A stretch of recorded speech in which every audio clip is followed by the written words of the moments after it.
And AngloGold Ashanti have come forward with this new technology, which they say they see as South African technology, not for themselves.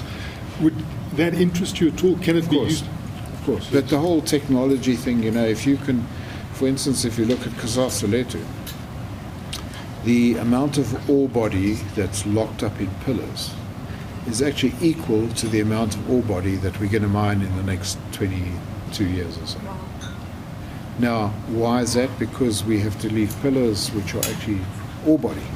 Now, if you can extract that, essentially you could double the life of Kasasa, if that was possible. Could you use this AngloGold Ashanti Well, part technology? of it is because, if you can mine through that pillar and then go there and backfill it with high density backfill, which in itself is the technology, and then you can mine from the other side, then your pillar is basically backfill, but high density backfill.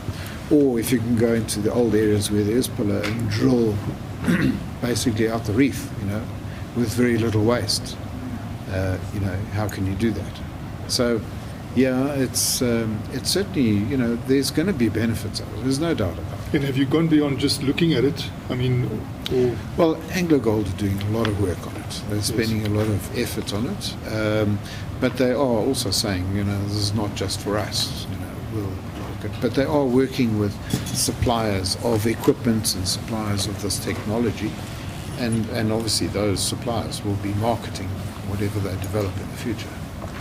And then you might decide to take it up. But in those specific situations where you have left pillars behind and these won't be mined because they're holding up the roof, you will go in there and use this technology which with the backfill can keep holding up the roof. Yeah.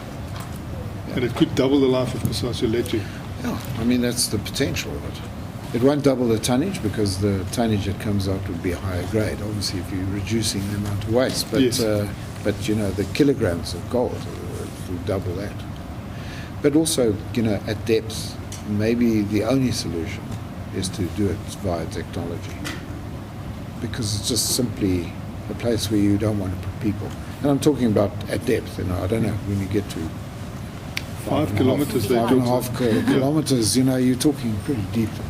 So in areas which you've had to move out of for safety reasons, you've got to leave the pillars there. That could be an application there, and then at great depth, where it's just too hot. And you could tackle any area where there are pillars, as an example. The gold mining industry is still very important in South Africa. The number one export in South Africa is still gold. There are probably, the knock-on effects of the gold mining industry in South Africa is probably 1.5 million people. Gold miners earn much better salaries than any other area. Our labourers, even at the very lowest level, they get at the moment 9,000 rand per person.